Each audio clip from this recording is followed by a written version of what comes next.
la visite du musée. Le musée qui est construit présentement dans la commune de Tanaf. Et je précise certes que ce musée est construit à Tanaf, mais en réalité c'est un musée qui va certainement appartenir à l'ensemble du département de Goudomp, à l'ensemble de la région de Sédhiou, y compris les autres régions de la Casamance, c'est-à-dire la région de Ziguinchor et la région de Kolda, puisque nous n'en trouvons pas dans la zone. Ce sera certainement le premier musée qui est construit au niveau de la Casamance. Nous avions procédé aujourd'hui à la visite. Ce musée, comme je le disais quelque part, va nous servir quand même à la promotion de nos différentes pratiques puisqu'on l'a dit, c'est un musée.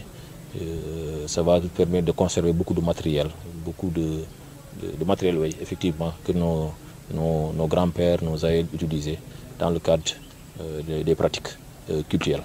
D'abord, la première chose, ce sera d'abord de faire la promotion de nos différentes pratiques. La deuxième, c'est la valorisation aussi de nos différents instruments que nous avions ici.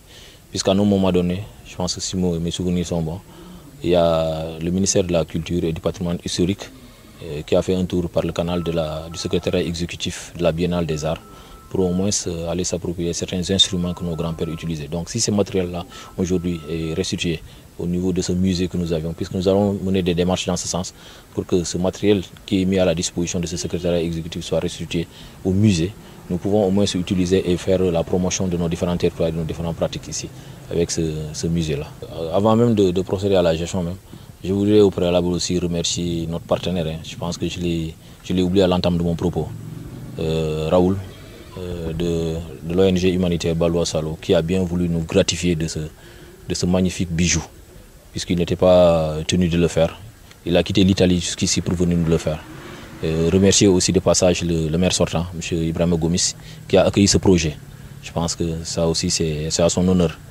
Pour ce qui concerne maintenant la gestion, il était prévu d'abord, avant que l'on passe à l'étape de la gestion, qu'on crée d'abord une équipe, un comité scientifique qui va se charger d'abord de définir le contenu même de ce qu'on va mettre dans ce musée.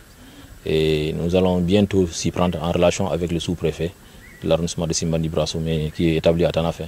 Nous allons bientôt s'y prendre pour qu'au moins mettre en place un comité scientifique pour définir le contenu de ce qu'on va mettre dans ce musée. L'autre étape qui va suivre, toujours en relation avec le préfet et le sous-préfet, c'est de mettre en place un comité de gestion très élargi.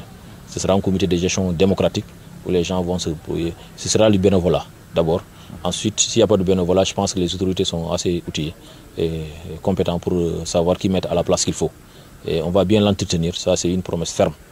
Nous allons aussi s'attacher les services du ministère de la Culture et du Patrimoine historique, puisqu'ils ont des spécialistes dans ce sens. Ils ont des muséologues, et des gens très aguerris dans la définition des contenus et dans la gestion aussi de ces patrimoines. Nous allons aussi nous battre pour que ce musée-là soit reconnu au plan national, soit inscrit dans le patrimoine de l'État du Sénégal, dans le patrimoine du ministère de la Culture et du Patrimoine historique. Donc là aussi, ce sera d'autres étapes que nous allons mener ensemble en relation avec l'autorité administrative ici présente.